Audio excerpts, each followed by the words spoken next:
రేవంత్ రెడ్డి అయినా రాహుల్ గాంధీ అయినా ప్రధానమంత్రి మోడీ అయినా ప్రధానమంత్రి మోడీ గారిని కూడా మేము అడుగుతున్నాం.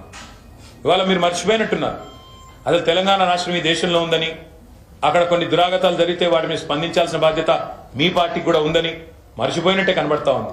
అందుకే మేము అనేది దయచేసి రేపు పార్లమెంట్ సమావేశాల్లో మేము కూడా దీన్ని లేవనెత్తుతాం, ఈ అంశాన్ని లేవనెత్తుతాం, రాజ్యసభలో లేవనెత్తుతాం, ఇతర పార్టీలు ఏవైతున్నాయో లోక్సభలో వారిని కూడా రిక్వెస్ట్ చేస్తాం, దయచేసి అక్కడ కూడా మాట్లాడండి ఈ అంశం మీద. స్పందిస్తుంది కేంద్ర ప్రభుత్వం అని ఆశిస్తున్నాం. ఇవాళ కలిసిన 4 కమిషన్లు వారు కూడా స్పందిస్తారని ఆశిస్తా ఉన్నాం. తప్పకుండా మా విశ్వాసం ఒకటే, ఇంకా భారతదేశంలో మీడియా రూపంలో, న్యాయస్థానాల రూపంలో ఇంకా కూడా ప్రజలకు కొంత విశ్వాసం ఉంది. మీడియా ద్వారా, న్యాయస్థానాల ద్వారా తప్పకుండా మరి బాధితులకు, ఈ పేదవారికి న్యాయం లభించాలని, వారికి తప్పకుండా వారి గొంతు ఢిల్లీలో ఏదైతే ఈరోజు వినిపించారో దాన్ని తప్పకుండా మీరు కూడా పెద్ద పెద్ద నాయకులు, పెద్ద పెద్ద అధికారులు ఎవరైతే ఉన్నారో ఈ దేశాన్ని నడిపే వాళ్ళు వాళ్ళ ద్వారా తీసుకెళ్లాలని చెప్పి కూడా కోరుతూ, మరి వారి పక్షాన బీఆర్ఎస్ నాయకులు ఇవాళ చాలా మంది ఢిల్లీకి వచ్చారు, వారందరికీ ఉన్న ధన్యవాదాలు.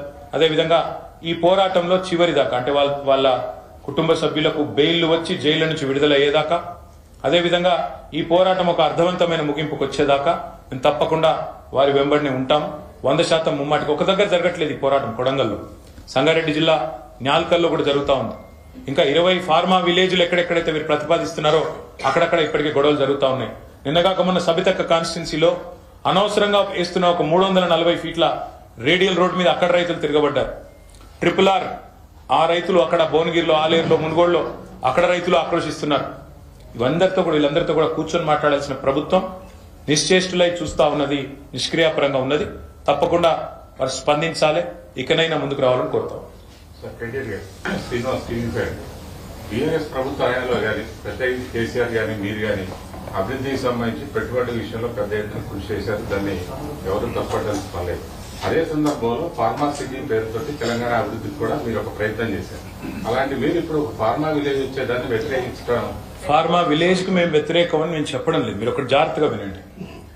ఫార్మా సిటీ కోసం ఆ రోజు భూములు సేకరిస్తున్నప్పుడు ఇదే కాంగ్రెస్ పార్టీ వాళ్ళు, ఇదే రేవంత్ రెడ్డి గారు ఇచ్చిన స్పీచ్లు నేను మీకు పంపిస్తాను.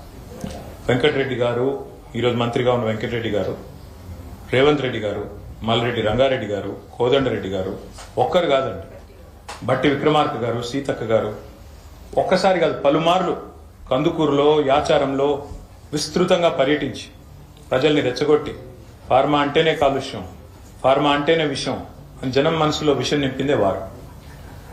దానివల్ల ఏం జరిగింది ఈరోజు? సరే, మాకు 8 ఏళ్లు పట్టింది ఫార్మా సిటీ కోసం ల్యాండ్ ఎక్వైర్ చేయడానికి. అయినప్పటికీ ఒప్పించి మెప్పించి మొత్తానికి 14,000 ఎకరాలు సేకరించి అక్కడ ఉండే పేదవారికి కూడా ఒక విశ్వాసాన్ని కల్పించి చివరికి కేంద్ర స్థాయిలో ఇక్కడ ఉండే మినిస్ట్రీ ఆఫ్ ఎన్వైరన్మెంట్ ఫారెస్ట్ కూడా ఎన్వైరన్మెంట్ క్లియరెన్స్ కూడా సాధించాం.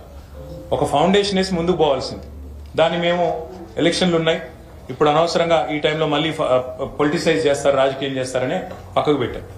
ఈరోజు అక్కడికి వచ్చి అదే 14,000 ఎకరాల్లో ఫ్యూచర్ సిటీ అని, AI సిటీ అని, ఇంకేదో పేరు పెట్టారు, 4th సిటీ అని రియల్ ఎస్టేట్ చేస్తున్నారు ఒకవైపు. రెండోది ఏం చేస్తున్నారు? Pharma village. KCR pharma city అన్నారు కదా, ఆయన ఆనవాళ్ళు ఉండొద్దు కదా, దాన్ని రద్దు చేసి ఫార్మా విలేజ్. కొడంగల్లో ఇవాళ రైతులు ఏమడుతున్నారు? ఇప్పుడు అమ్మాయి ఏమడిగింది?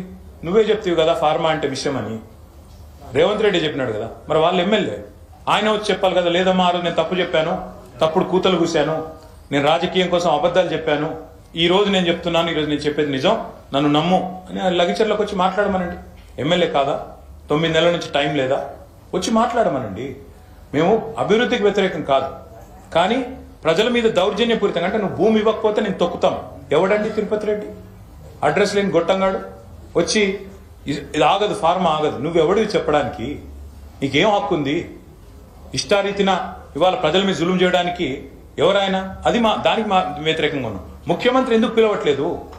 ముఖ్యమంత్రి వాళ్ళ ఆయన కాన్స్టిట్యున్సీ రగిలిపోతుంటే, రోమ్ నగరం తగలబడుతుంటే ఆయన ఎవరో ఫిడేల్ వాయించినట్టు ఈయన మహారాష్ట్రలో ప్రచారం చేస్తాడా? ఒక ఆయనకి కనీసం కాన్షియస్నెస్ లేదా? హృదయం లేదా? అది మేము అడిగేది.